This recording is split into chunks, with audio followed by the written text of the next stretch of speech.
हम सभी जानते हैं कि प्लांट्स का हमारे जीवन में बहुत महत्व होता है। जो हम लोग फूड खाते हैं, मेडिसिन, पेपर, इवन हम जो सांस लेते हैं ऑक्सीजन, वो भी हमें प्लांट से ही मिलता है। और जब बाहर निकलते हैं तो आप लोग देखते होंगे तरह तरह के प्लांट्स होते हैं, छोटे बड़े पौधे। तो इन सभी चीजों के बारे में हम आज मैम से, अपर्णा मैम से जुड़े हैं, जो कि हमें बताएंगी कि बच्चों को कैसे बताएं, इन सब चीजों के बारे में कैसे बताएं, प्लांट्स के बारे में, उसके महत्व के बारे में, हमारे जीवन में उसका क्या महत्व है। तो मैम मैम के बारे में मैं बताना चाहूंगी कि मैम बहुत ही लंबे समय से शिक्षा के क्षेत्र में इनका बहुत ही लंबे समय से है, कार्य कर रही हैं। और मैम जितने अच्छे क्रिएटिव तरीके से बच्चों को पढ़ाती हैं, इनका जो बच्चों को पढ़ाने के प्रति जो समर्पण है वो बहुत ही अच्छा है, और बहुत ही लंबा अनुभव है मैम को। तो मैम बताएंगी हमें। तो इस विषय पे चर्चा करने के लिए आज हमारे साथ अपर्णा मैम है। मैम, बहुत बहुत स्वागत है। आप सबसे पहले तो हम सभी की तरफ से बहुत बहुत आपका स्वागत, आपने अपना कीमती समय हमारे लिए निकाला। तो मैम। गुड इवनिंग सबको, गुड इवनिंग। और बहुत अच्छा लग रहा है आप लोगों के इस प्रयास को मैम देख आपकी करके कि आवाज हाँ, आवाज नहीं आ रही है। बिल्कुल नहीं आ रही है। हाँ, अब आ रही है मैम। नहीं, सबको मैं नमस्कार कर रही हूँ। और आप लोगों का प्रयास इतना अच्छा है, मैंने आपके वीडियोस देखे हैं।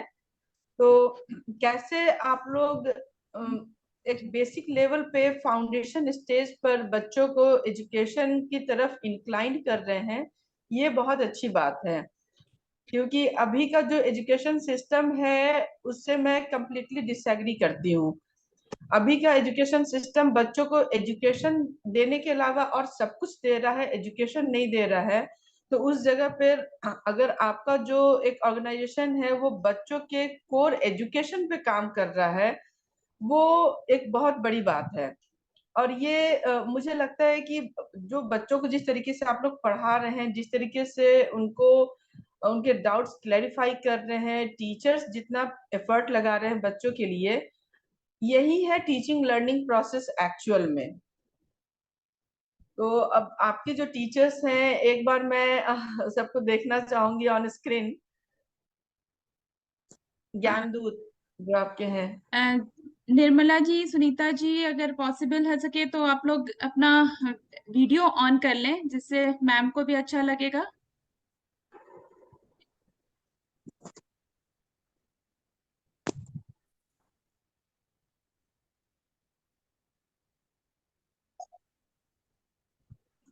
मंजू जी, सुनीता जी, निर्मला जी, ठीक है। दीदी। चलिए, अच्छा लग रहा है। 1 to 1 सबके साथ मिलकर बातचीत करके भी अच्छा लगेगा। और अभी खैर आप लोग ऑलरेडी बच्चों को पढ़ा रहे हैं, तो ऐसा कुछ मेरे पास नया आपको देने के लिए कुछ भी नहीं है। जैसे आप लोग पढ़ा रहे हैं बच्चों को, वैसे ही मैं भी पढ़ा रही हूँ। बस यही है कि किस तरीके से मुझे लगता है कि बच्चों को मैं पढ़ाती हूँ या किस तरीके से पढ़ाना चाहिए, मैं अपना अनुभव आप लोगों के साथ शेयर करूंगी। और आप लोग भी अपना अनुभव मेरे साथ शेयर कर सकते हैं। आज के इस इंटरेक्शन में हो सकता है कि कुछ आप मेरे से सीख लें और कुछ मैं आप लोगों से सीख लूं। तो जैसा कि आदित्य, स्नेहा जी ने बताया कि आज का टॉपिक हम लोग ले रहे हैं ईवीएस से प्लांट्स के बारे में। तो आप सारे लोग क्या बच्चों को साइंस, ईवीएस सारे टीचर्स पढ़ा रहे हैं जो अभी अवेलेबल हैं इस मीटिंग में? Yes ma'am.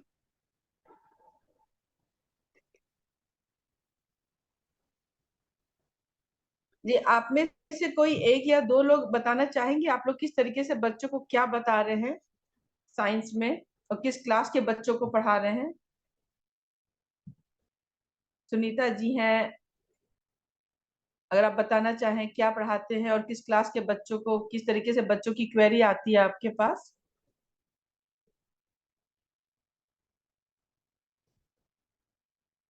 आप लोग कैसे पढ़ाते हैं बच्चों को, थोड़ा सा मैम से भी शेयर करिए, उस बात को साझा कीजिए, आप लोग कैसे पढ़ाते हैं, तो मैम जानना चाहेंगी।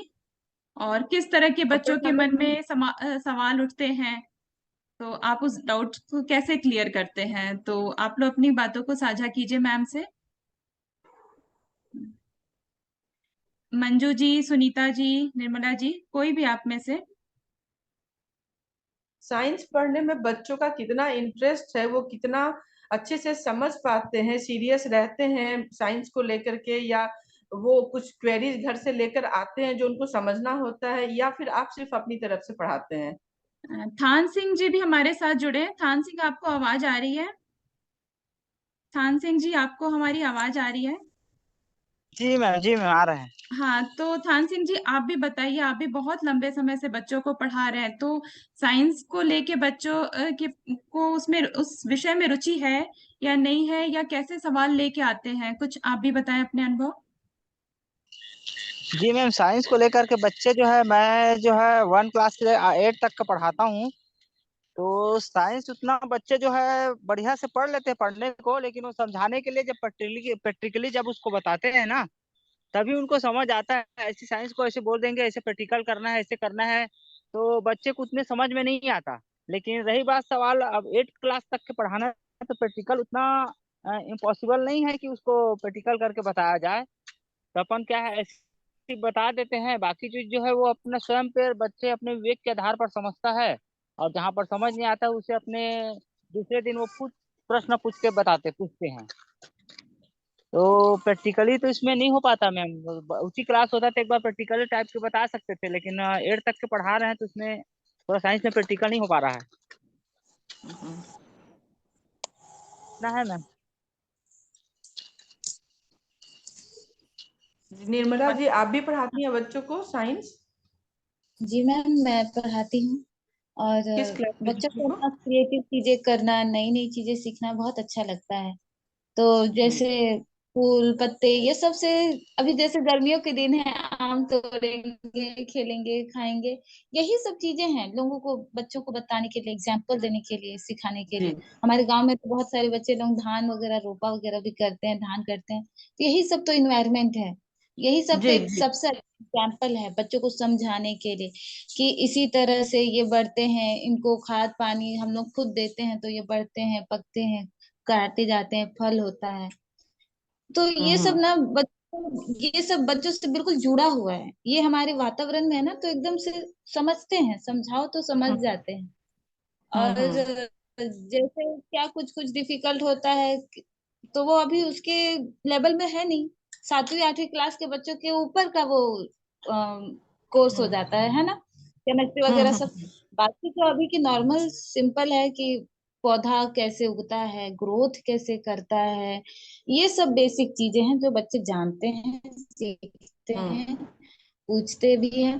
अभी जैसे गर्मी आ रहा है ना, तो पत्ते से जगह बच्चे पंखे वगैरह बनाते हैं, टाइम पास करते हैं, सीटी वगैरह बनाते हैं, तो ये सब क्रिएटिव हम्म। चीजें करते हैं, सीखते हैं, सीख करके चलाते हैं। बहुत अच्छा, बहुत अच्छा। बस यही क्रिएटिविटी तो साइंस है। साइंस बच्चों को अगर आप रियल लाइफ से कनेक्ट कर पा रहे हैं तो बस वही पढ़ाना क्या है, जो नॉलेज है बुक में लिखा हुआ है वो बच्चे भी देख रहे हैं, आप भी देख रहे हैं, लेकिन अगर आप उसको उनकी लाइफ से कनेक्ट कर पा रहे हैं तो ये बहुत अच्छी बात है। अब घर के आसपास अगर खेत खलिहान हो, बच्चों को वो दिखा रहे हैं, तो बच्चों को पौधों का ग्रोथ दिखाना है। जरूरी नहीं है किसी बहुत बड़े गार्डन में लेकर के हम बच्चों को जाएं।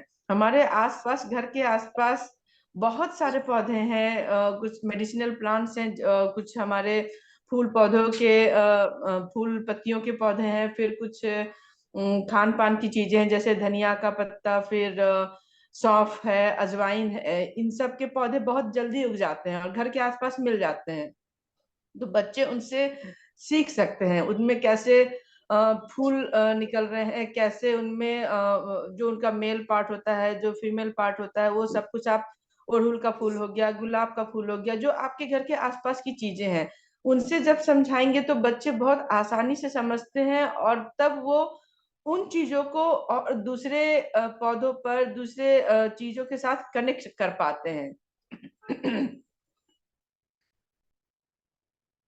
जी। तो प्लांट्स में जैसे बच्चे तो हर क्लास के डिफरेंट डिफरेंट क्लास का डिफरेंट डिफरेंट सिलेबस है, लेकिन बच्चों को एक बेसिक आइडिया जो मुझे लगता है देना चाहिए कि जैसे अगर हम बता रहे हैं बच्चों को कि प्लांट्स लिविंग है, जीवित है कि मृत है, अब हम बच्चों को ये कैसे बताएंगे?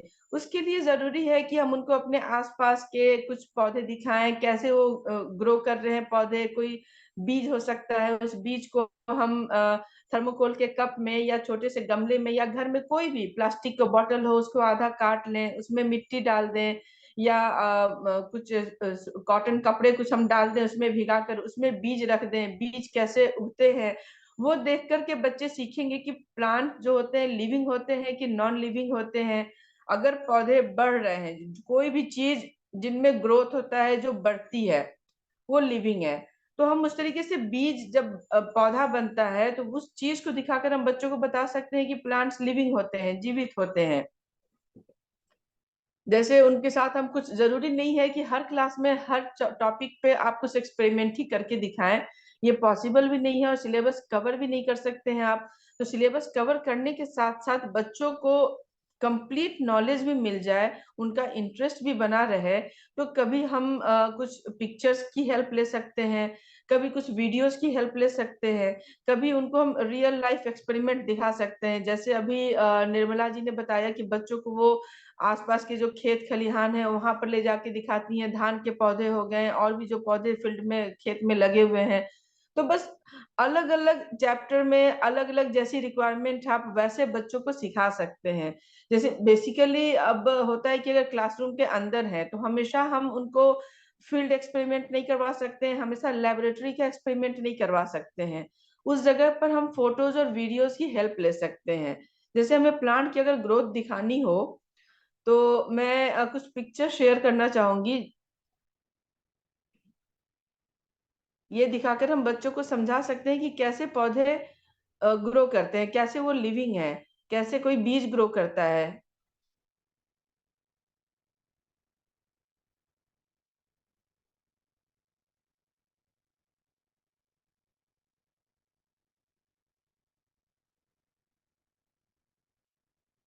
जैसे इस तरीके से हम या तो प्लास्टिक के कप में या फिर प्लास्टिक की बॉटल्स होती हैं या घर में मिट्टी का कोई वो कुल्हड़ हो, चुकिया हो, उसमें मिट्टी या फिर ऐसे कॉटन बॉल्स डाल करके आप उसमें चने का बीज या फिर आप राजमा का बीज लगा दीजिए, मूंग लगा दीजिए। बच्चे खुद लगाएंगे और देखेंगे कि कैसे उस बीज में से पौधा निकलकर बड़ा होता है।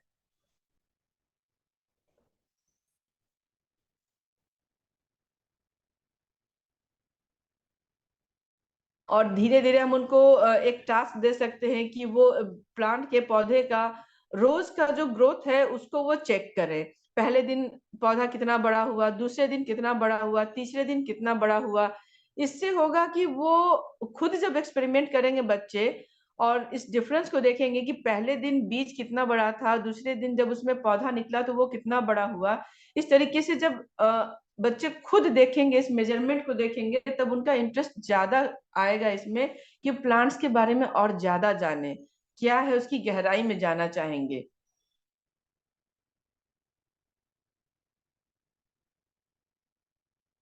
और जब भी हम पढ़ाते हैं साइंस में होता क्या है कि बहुत सारे ऐसे टर्म्स होते हैं जो कॉम्प्लिकेटेड होते हैं, अब उनको बच्चों को रटना पड़ता है। और जहां पे रटने की बात आ गई वहीं पे विषय बोरिंग हो जाता है। अब वो चाहे साइंस हो या साहित्य हो या फिर सोशल साइंस हो, जहां पे रटने की बात आ गई, जहां समझ नहीं आई बात, बस उसको याद करना है, वहीं पे चीजें बोरिंग हो जाती है। तो हम कुछ कुछ ट्रिक्स निकाल सकते हैं जिससे बच्चे आसानी से उन चीजों को सीख सकें। जैसे हमें बताना होता है कि जब बीज में से पौधा निकलता है तो एक भाग है जो जमीन के अंदर जाता है, एक भाग है जो जमीन के ऊपर रहता है। जमीन के नीचे जो भाग जाता है उसको हम कहते हैं रेडिकल, और जमीन के ऊपर जो भाग जाता है उसे कहते हैं हम प्ल्यूम्यूल। अब ये मुश्किल है याद करना कि रेडिकल से क्या बनता है, प्ल्यूम्यूल से क्या बनता है। तो इसके लिए छोटा छोटा ट्रिक है। अब रेडिकल बनता है रूट, आर से हो गया रेडिकल, आर से हो गया रूट। अब बच्चों को ये ट्रिक बता दीजिए कि आर से याद रखो, आर से रेडिकल, आर से रूट। बस अगर रेडिकल रूट बनता है तो ऑब्वियस सी बात है जो दूसरा पार्ट है प्ल्यूमूल वो शूट बनेगा। अब ये दोबारा बच्चों को कभी याद करना ही नहीं पड़ेगा, वो कभी इस बात को नहीं भूलेंगे कि आर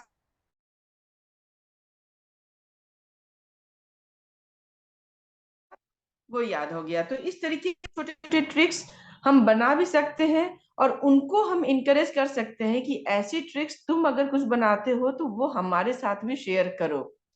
तो ऑब्वियसली ये हो गया कि हमने उनके अंदर एक जिज्ञासा डाल दी कि हम कहाँ से ढूंढ कर लाएं ऐसे ट्रिक्स, और हम कैसे अपनी मैम के साथ, ये सर के साथ ये शेयर करें। तो इस तरीके की ट्रिक्स हो सकती हैं। फिर होता है कि जैसे फ्लावर पार्ट्स होते हैं, तो फ्लावर पार्ट्स थोड़ा कॉम्प्लिकेटेड होते हैं, याद करना मुश्किल होता है। मैं एक पिक्चर शेयर कर रही हूँ, और ये फ्लावर पार्ट्स जहां तक मुझे याद है मैंने अपने स्कूल टाइम में बहुत मुश्किल से याद किया। किसको स्टामिन बोलते हैं, किसको पिस्टिल बोलते हैं, और याद करने के बाद उस चीज को रिकैप करने में, और वो चीज मैं भूल न जाऊं, उसको बार बार रिवाइज करने में जितनी तकलीफ होती थी, उस चीज को मैंने बहुत सिंप्लीफाई कर दिया अपने स्टूडेंट्स के लिए।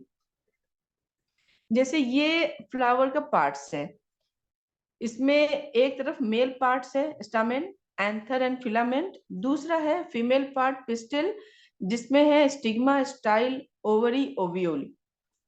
अब ये बच्चों को अगर याद करवाना हो तो सिंपल सा ट्रिक है। स्टामेन में अगर हम स्टामेन को ब्रेक करते हैं तो वो होता है STA और MEN। MEN मतलब पुरुष, तो स्टामेन पुरुष, वो मेल पार्ट हो गया। तो ऑब्वियस सी बात है कि अब पिस्टिल याद नहीं करना पड़ेगा। पिस्टिल ऑब्वियस सी बात है कि फीमेल पार्ट होगा, मादा प्रजनन अंग होगा। तो ये स्टामिन का मेन आप उनको दे सकते हैं ट्रिक, स्टामिन का मेन MEN, ये हो गया मेल पार्ट। तो बच्चे कभी भूलेंगे नहीं और उनको याद नहीं करना पड़ेगा। इस तरीके की ट्रिक्स हम बना सकते हैं बच्चों के लिए।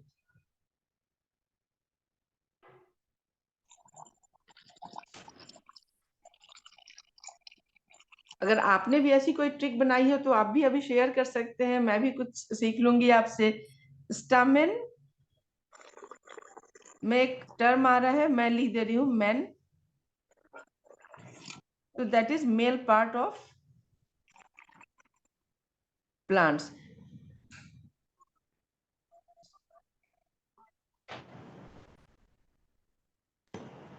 तो ऑब्वियस सी बात हो गई कि पिस्टिल है वो फीमेल पार्ट है। जितने भी बड़े बड़े कॉम्पिटिटिव एग्जाम्स होते हैं उनमें सारी चीजें याद नहीं की जाती हैं, उनमें ट्रिक से ही बच्चे पढ़ाई करते हैं।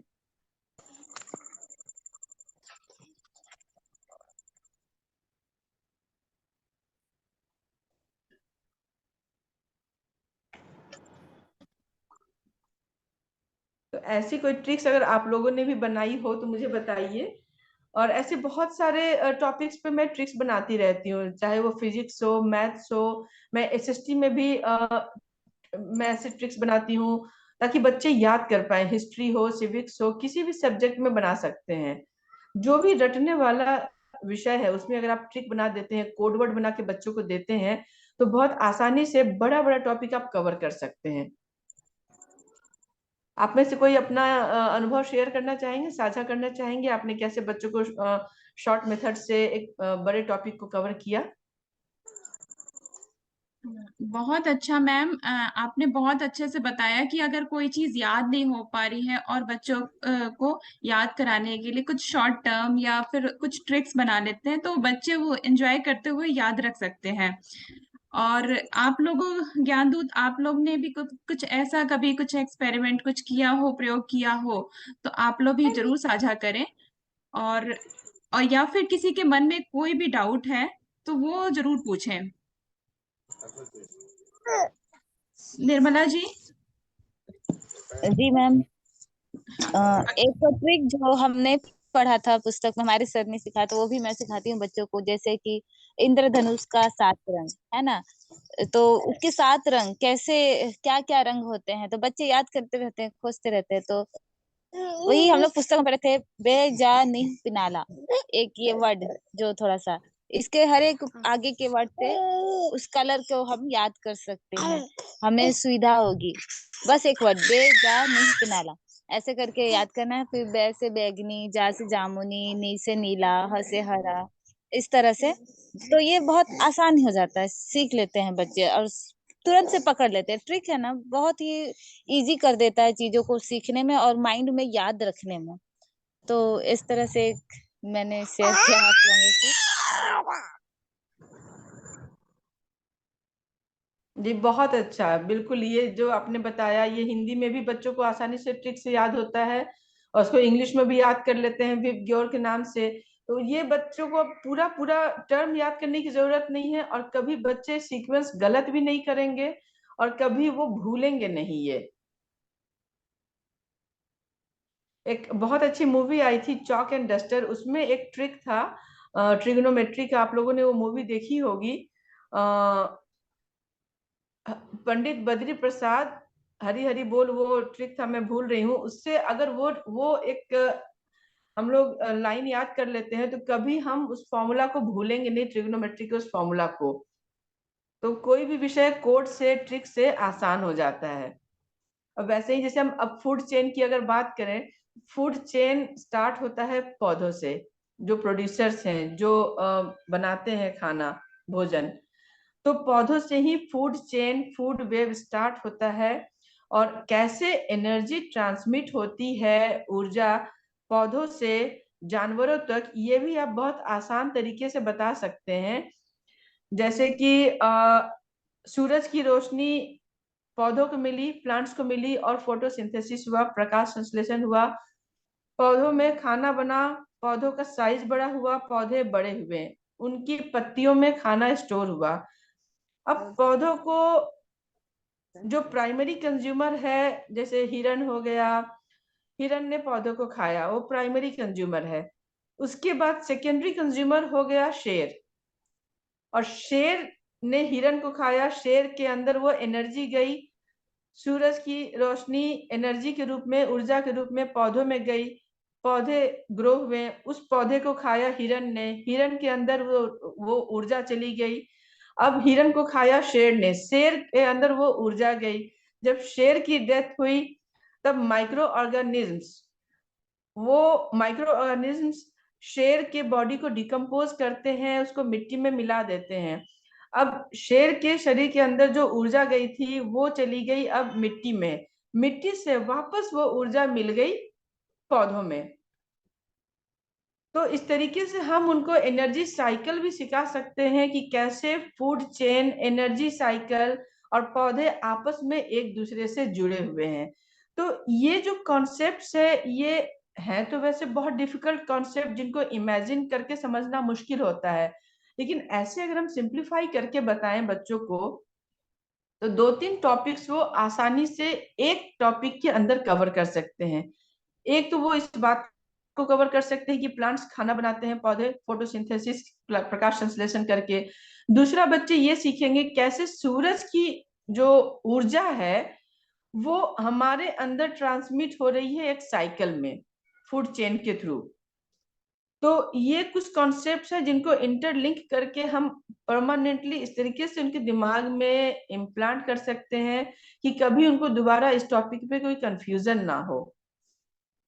उसके अलावा कुछ फील्ड स्टडी जो निर्मला जी ने अभी शेयर किया था, कि हम घर के आसपास के कुछ पौधे जो मेडिसिनल प्लांट भी होते हैं और जिनसे हम बहुत ज्यादा फैमिलियर भी होते हैं, जैसे नीम का पौधा, गेंदे का पौधा, तुलसी का पौधा, कड़ी पत्ता, ये सब हमारे घर के आसपास प्रचुर मात्रा में उपलब्ध होता है। अड़हुल का फूल होता है, उसके भी मेडिसिनल वैल्यूज हैं। ये सब हम बच्चों को बता सकते हैं कि क्या उनके फायदे हैं और कैसे हम उनको आसानी से उगा सकते हैं। इन पौधों को उगाना कोई बहुत मुश्किल नहीं है।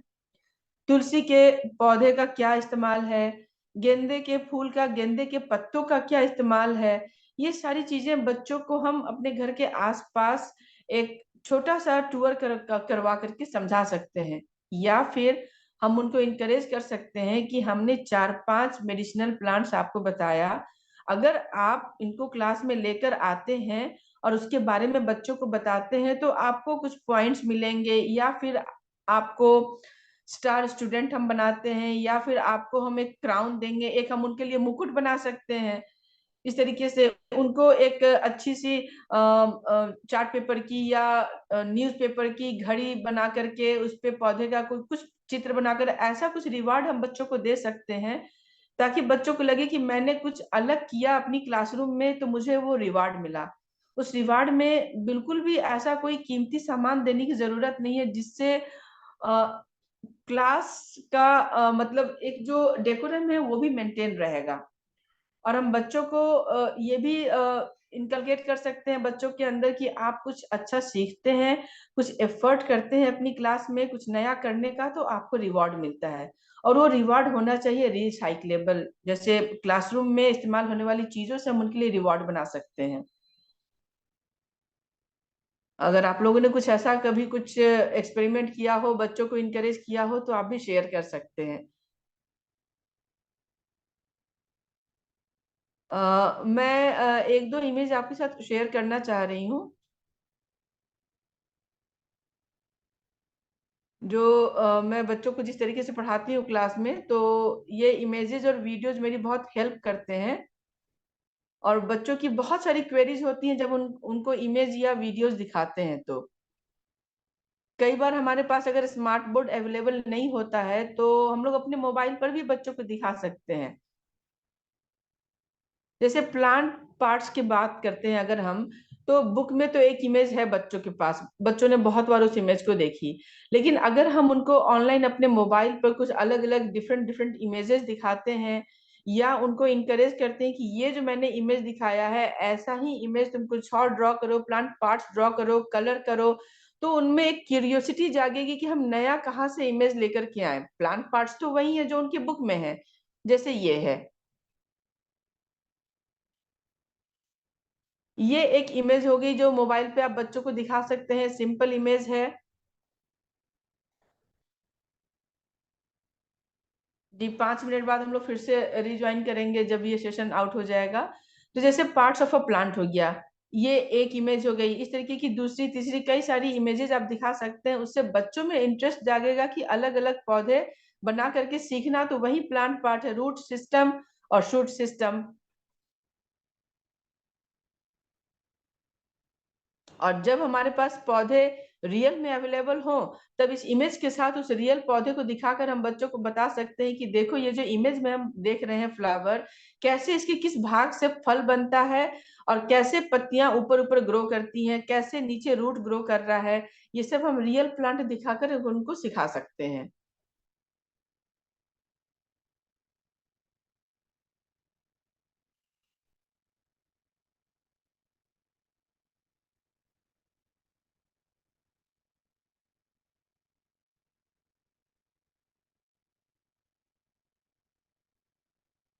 ये एक डिफरेंट इमेज हो गई, सेम प्लांट पार्ट्स के लिए ही।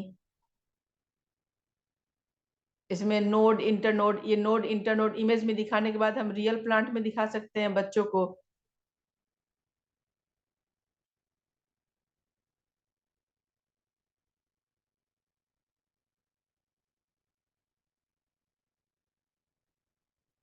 अब एक टॉपिक आता है मोनोकॉट एंड डाइकॉट भी। टॉपिक्स तो बहुत सारे हैं, एक टॉपिक जैसे ये हो गया मोनोकॉट डाइकॉट। अब ये भी बच्चों को याद करना पड़ता है, मोनोकॉट में कौन से पौधे हैं, डाइकॉट में कौन से पौधे हैं, उनका कैरेक्टर, उनका फीचर क्या है। ये अलग से जो एफर्ट लगाते हैं, जो प्रयास करते हैं बच्चे याद करने का, उसमें बहुत सारी चीजें मिक्स हो जाती हैं एक दूसरे में, और बहुत सारी बातें बच्चे भूल भी जाते हैं, याद नहीं हो पाती हैं। तो उनको भी हम सिंप्लीफाई करके बता सकते हैं। ये जो बेसिक कॉन्सेप्ट्स है, इनको सिंप्लीफाई करके हम उनके अंदर जब बिल्कुल ऐसे इम्प्लांट कर दें कि कोई कंफ्यूजन ना रहे, उसके बाद वो उसके आगे की पढ़ाई कर पाएंगे। अगर बेसिक ही क्लियर नहीं हुआ तो वो बेसिक में उलझे रह जाएंगे और फिर रटते रहेंगे, चीजों को समझ नहीं पाएंगे। अब ये है जैसे मोनोकॉट पढ़ाई है और वाला है। डाइकॉट। जी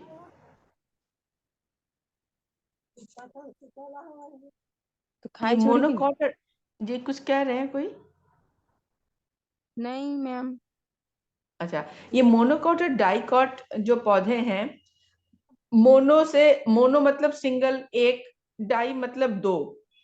अगर मोनो और डाई इस तरीके से इंग्लिश टर्म में बच्चों को दिक्कत हो तो हम उनको समझा सकते हैं डाई दो हुआ, दो और डाई एक जैसा है, मतलब दो अगर 20 दो पार्ट में बटा है तो वो डाइकॉट है। तो ऑब्वियस सी बात है कि दूसरा वाला मोनोकॉट होगा। जब डाइकॉट हमने समझा दिया कि दो और डाई एक जैसा टर्म है, तो डाइकॉट मतलब अगर एक बीज दो भाग में बंट जा रहा है तो वो डाइकॉट है, अगर नहीं बट रहा है तो वो मोनोकॉट है। डाइकॉट में आप दिखा सकते हैं उनको चना दिखा सकते हैं, मटर दिखा सकते हैं। मोनोकॉट में आप दिखा सकते हैं मकई, आसानी से मिल जाता है, गेहूं आसानी से मिल जाता है।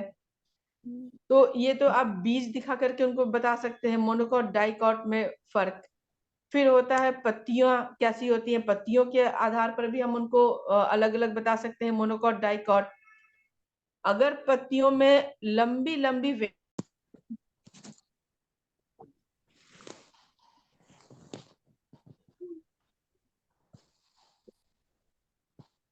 यस मैम, सभी फिर से जुड़ गए हैं हमारे साथ। जी जी मुझे इमेज शेयर करनी थी, मैं शेयर नहीं कर पा रही हूँ।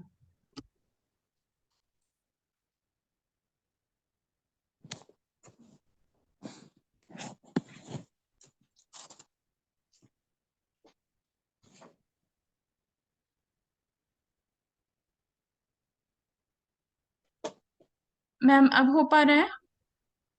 मैं देखती हूँ जी।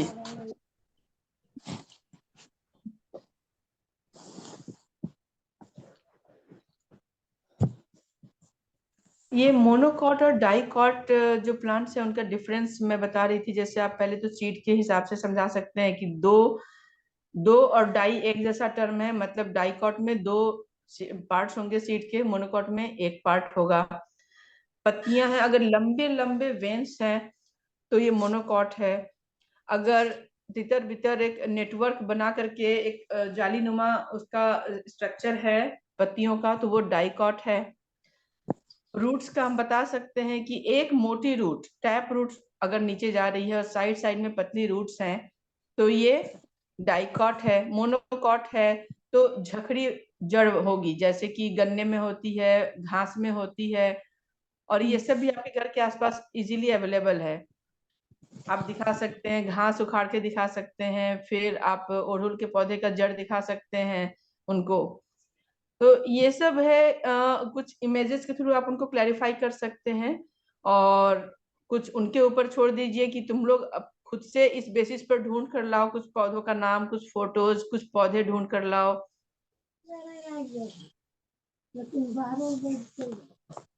अभी मैं मोनोकॉट प्लांट्स के कुछ एग्जांपल्स में बताऊंगी। ये डाइकॉट प्लांट्स के 10 एग्जांपल्स हैं। इनमें से आप उनको कुछ इनमें से आप उनको इनकरेज कर सकते हैं कि वो कोई सा भी एक डाइकॉट सीड लेकर के आए क्लास में अपनी मर्जी से। ये सारे एग्जांपल्स हमने दिखा दिया। बीन हो गया, कॉफी नहीं, बीन हो गया, टोमेटो, मिंट, पुदीना, मटर, सनफ्लावर, एप्पल, जो हमारे आसपास अवेलेबल है। ये एग्जांपल्स दिखाकर हम उनको एक टास्क दे सकते हैं कि इनमें से कोई एक डाइकॉट सीड लेकर के या प्लांट लेकर के क्लासरूम में आओ। ये उनका एक प्रोजेक्ट भी हो जाएगा, सिंपल प्रोजेक्ट, कोई मेहनत नहीं है। और इस डाइकॉट पौधे को ढूंढने के चक्कर में हो सकता है वो कोई नया पौधा आपके पास लेकर आ जाए कि इसके रूट को, इसकी पत्तियों को देख करके मैंने पता लगाया कि ये डाइकॉट प्लांट है।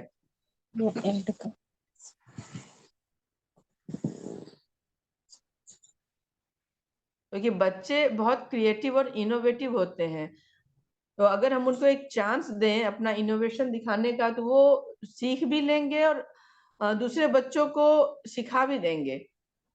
ये 10 एग्जांपल्स हैं मोनोकॉट प्लांट्स के। नारियल है, कॉर्न है, ग्रास है, बनाना है, प्याज, ऑनियन है, वीट है, गेहूं। तो ये सब 10 एग्जांपल जैसे हमने दिखाया बच्चों को, और हमने मोनोकॉट और डाइकॉट का कैरेक्टर बता दिया उनको। अब उन पर आप छोड़ दीजिए कि कौन सा पौधा या कौन सा सीड वो लेकर आते हैं, या आप कह सकते हैं कि अगर कोई भी प्लांट पार्ट अवेलेबल हो मोनोकॉट या डाइकॉट का, वो लेकर आओ और बताओ कि तुमने कैसे पता लगाया कि ये मोनोकॉट प्लांट है या डाइकॉट प्लांट है। तो बस यही कुछ ट्रिक्स है जो मैं अप्लाई करती हूँ। आधा रहता है बेसिकली मेरा इंक्लिनेशन रहता है कि मैं ट्रिक्स बनाऊं, मैं कोड वर्ड्स जनरेट करूं और तब मैं कोई टॉपिक पढ़ाऊं। बहुत सारे टॉपिक्स होते हैं जो कंफ्यूजिंग होते हैं, जैसे मैंने अभी बताया मोनोकॉट डाइकॉट, फिर मैंने बताया प्ल्यूम्यूल और रेडिकल, फिर पिस्टिल एंड स्टामेन। ये सब ऐसे कॉन्सेप्ट्स हैं जो याद करना मुश्किल है और कंफ्यूजिंग होता है। ऐसे बहुत सारे टॉपिक्स हो सकते हैं और बहुत सारे कोड वर्ड्स हम बना सकते हैं। वैसे आप बताइए।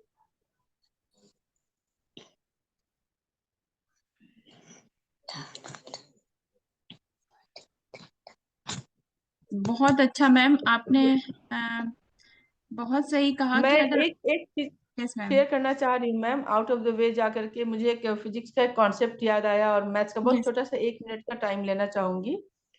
ठीक है मैम। ये जैसे हम ये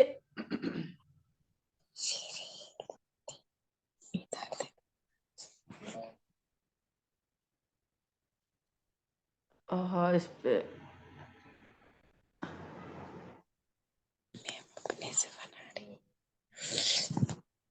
जैसे फिजिक्स में हम बच्चों को डिस्टेंस, स्पीड और टाइम सिखाते हैं,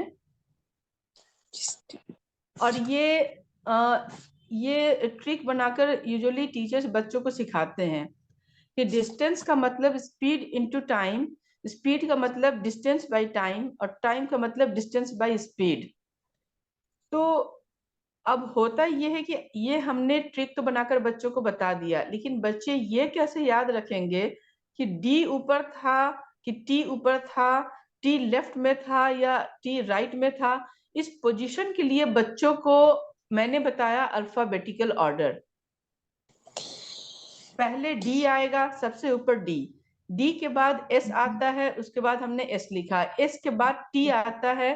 तो इस तरीके की चीजें आपको खुद से भी बनानी पड़ेंगी, क्योंकि ये ट्रिक कंप्लीटली हेल्पफुल ट्रिक नहीं है अगर हम बच्चों को अल्फाबेटिकल ऑर्डर से टैली नहीं करवाते हैं ये चीज। तो ऐसी चीजें बायो में भी होती हैं।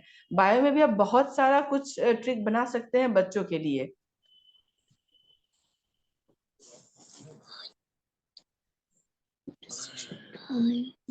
जी मैम। यस मैम, बहुत अच्छे से आपने बताया कि अगर कोई भी चीज हम याद नहीं कर पा रहे हैं, हम क्या, जब बच्चे याद नहीं कर पा रहे और उसको अगर याद करने के लिए कहते हैं तो कुछ समय के बाद वो परेशान हो जाते हैं, उसमें उनकी रुचि नहीं रह जाती है, बोर होने लगते हैं। तो कुछ ऐसे ट्रिक्स बता दें तो बच्चे भी बहुत एंजॉय करके उसको याद कर लेंगे बहुत ही जल्दी, और उनको क्रिएटिविटी में बच्चों को मजा आता है। तो इस तरह से क्रिएटिविटी, या फिर उनको ही बोले कि इसका क्या कोड वर्ड बनाओगे, कौन अच्छा कोड वर्ड बनाएगा कि याद कर सके। तो इस तरह से बच्चों से ही कुछ क्रिएट करवाइए। और जैसे कि मैम ने स्टार्टिंग में ही बताया प्लांट्स का, तो उसका जो बताया मैम ने, जैसे चना ही है, चना को आप भिगोइए, फिर धीरे धीरे उसको दिखाइए उसका ग्रोथ। तो वो बच्चे जब खुद से करते हैं ना, तो वो समझेंगे कि कैसे क्या चीज तैयार हो रही है, उसके सारे पार्ट्स को वो धीरे धीरे समझेंगे। जब तक प्रैक्टिकल नहीं करेंगे, खुद से नहीं करेंगे, तो समझाने पे वो बोरिंग हो जाता है, वो मजा नहीं आएगा। जब खुद से करेंगे तो वो चीजें, एक एक पार्ट, एक एक जो चरण है, वो उनके दिमाग में बैठता जाएगा। तो इस तरह से मैम ने हमें बहुत अच्छे से समझाया। और आप सभी ज्ञान दूत, किसी के पास कोई किसी भी तरह का कोई भी सवाल है तो जरूर पूछे। मैम यहाँ पे हमारे डाउट्स को क्लियर करने के लिए ही है, तो डाउट्स मत रखिए मन में। किसी के भी कोई सवाल या किसी को कुछ अपना अनुभव साझा करना है, शेयर करना है, तो वो भी हम सबसे करें।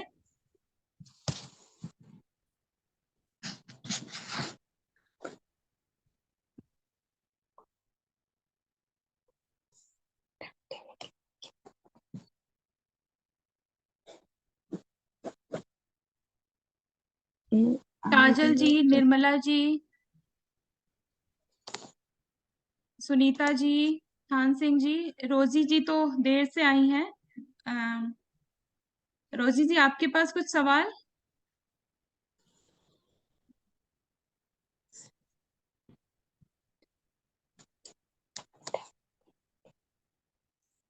किसी को कुछ कहना है या कुछ पूछना है?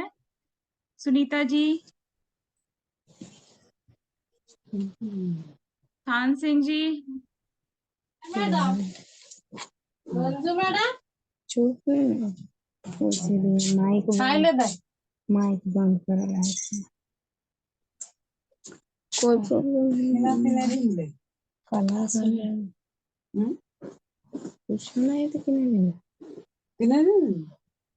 मैम ने बहुत ही अच्छे से समझाया। मुझे लगता है किसी के पास कोई सवाल नहीं रह गया है।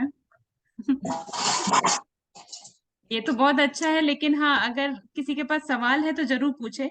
ये ओप्पो A15 से किसी ने ज्वाइन किया है, वो नाम बताएंगे?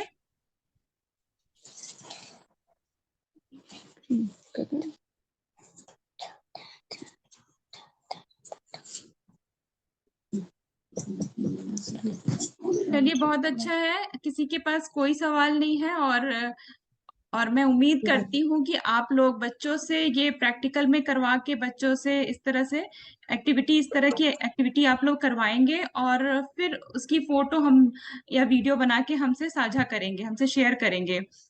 और अगर आप लोगों को फिर भी अगर कुछ भी डाउट आता है तो आप लोग पूछ सकते हैं मैम से, या हमसे ग्रुप में डाल सकते हैं, फिर हम मैम उसको बताएंगी।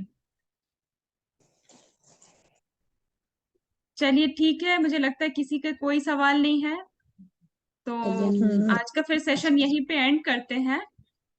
सबसे पहले तो सभी ज्ञान दूत की तरफ से और ज्ञानशाला पूरी ISDG टीम की तरफ से मैम को बहुत बहुत धन्यवाद। मैम ने अपना कीमती समय निकाला और हम सभी की तरफ, और इतने अच्छे मतलब तरीके से मैम ने समझाया, तो मैम आपका बहुत बहुत धन्यवाद।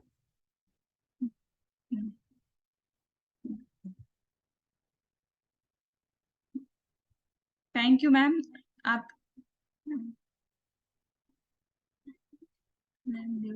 कैसे करें?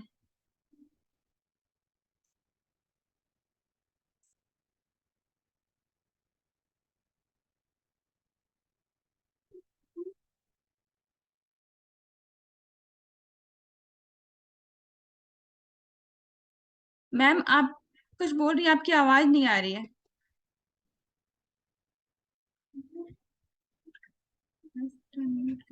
अनम्यूट नहीं कर पा रही थी मैं। Okay ma'am. नहीं, बहुत अच्छा है, आप लोगों का प्रयास बहुत अच्छा लगा मुझे। और कुछ यहाँ सीखने सिखाने की जरूरत नहीं है, सभी लोग पढ़ा रहे हैं बच्चों को, आइडियाज हम लोग एक्सचेंज कर रहे हैं, कैसे करना है। बेसिक आइडिया हमारा होना चाहिए टीचिंग, जो अभी के एजुकेशन सिस्टम से बिल्कुल खत्म सा हो गया है, जो टीचिंग बेसिक टीचिंग है। तो इस चीज की तरफ जरूर आपका जो फोकस है ये बस बरकरार रहे कि बच्चे पढ़ पाए, हम बहुत ज्यादा तामझाम में ना लगे, हम बच्चों को पढ़ा सकें। तो इस तरीके से आपके टीचर्स, आपके ज्ञानदूत जो भी प्रयास कर रहे हैं वो बहुत सराहनीय है। बहुत अच्छा लगा मुझे आप लोगों का एफर्ट, और आप सभी से मिलकर बहुत अच्छा लगा।